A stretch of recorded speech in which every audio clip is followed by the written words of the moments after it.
Okay, now for starting the preliminary sketches for your still life painting. What you're going to do first is get your still life set up. So after you've gathered all your objects, you need to arrange them in a nice order. You'll also see that I put a couple pieces of paper underneath, because if you have a dark surface under your still life objects, it's not going to show the shadows as effectively. So I have gathered my materials, I've set my still life up.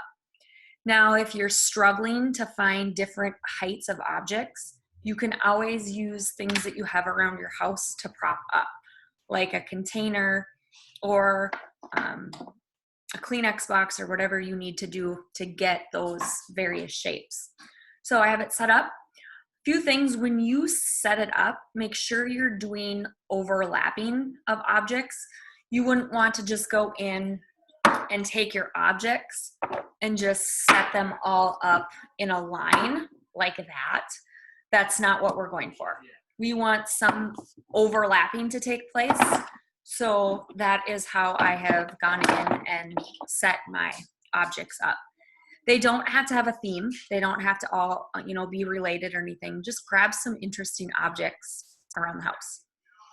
After you have your objects gathered and you've set up your still life, you really only have one view, and that's from how you set it up. So set it up how you want to go in and sketch it. So I wouldn't go from like this area, because that isn't as exciting of a composition as my still life is from this viewpoint. So set it up how you're looking at it.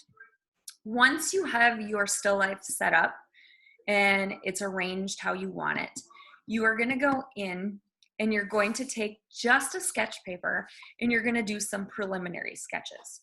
So if you look here, I kind of have a paper started for myself to get my project started. I have a composition that I sketched out here. Here I did a different one. And every time you do a sketch, I want you to make sure that you are including at least 3 objects, because your final painting must have a minimum of 3 objects. You can have more, but you need to have at least 3. When you're sketching, remember that objects can go off the page. So if you look here at this elephant, I didn't get the elephant completely onto my paper. And over here, that little watering can is going off the page as well. So that's something that can happen when you're setting it up. We are going to be using watercolor for these, so just be thinking about that as well for your composition. You don't want your objects to be too terribly small and too detailed, because then it might be extra challenging to paint.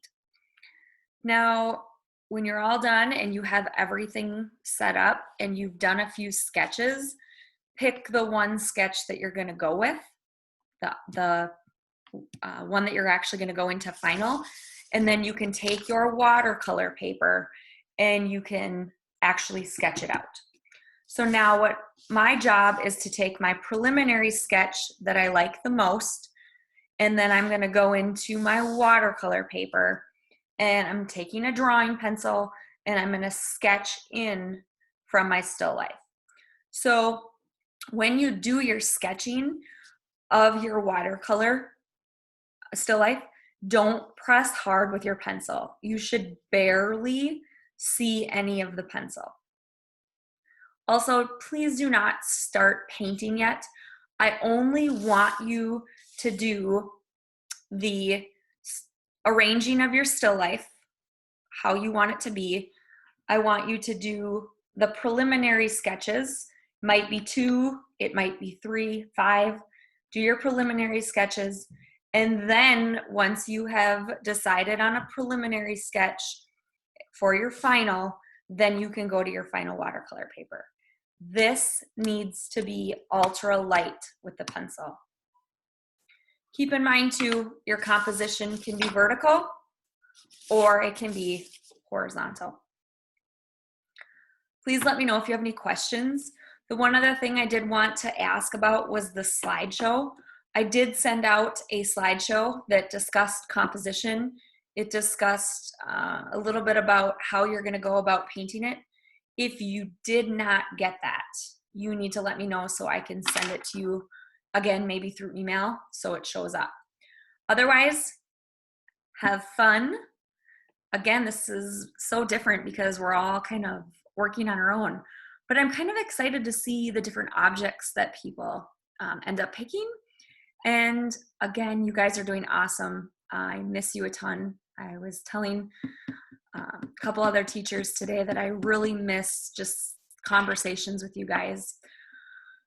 It's crazy time, so hang in there, and we will hopefully see each other soon.